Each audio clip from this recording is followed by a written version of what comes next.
I am officially what they call a mentor for the ACE project, ACE standing for Architecture, Construction, and Engineering. And what we do every year is run a mentoring program for the kids from the various high schools, St. Michael's, Easton High School, St. Peter's and Paul's.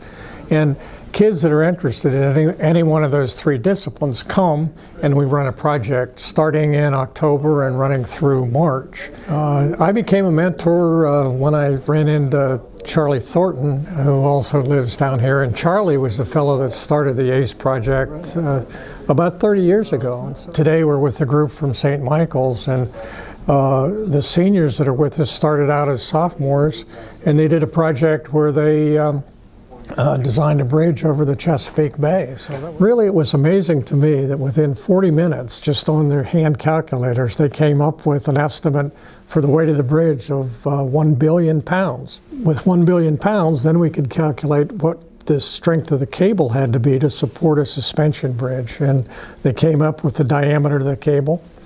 And then the next week, I just said, well, let's extend it a little bit and see if we can calculate how much the bridge would cost. And so they, again, went to their calculators in about 30 or 40 minutes, using Google and a few things to look up some data. They came up with a figure of $2.75 billion to build that bridge. And yet, unbeknownst to me, at the same time, the governor had an engineering firm in Baltimore looking at the same problem. It was reported in the paper that the engineering firm came up and estimated that the cost of a new bridge would be somewhere between $1 billion and $5 billion. They were right in the middle. Today's goal is to get the requirements down, so that's always the first step. So we're talking to the owner, funder, and he says, I want to build this kind of thing, and they listen, and then they take those sort of requirements back, and then they start to build something to meet his requirements. So we'll see what happens this year. If John Galdieri likes the things that they do, who knows, he might build it.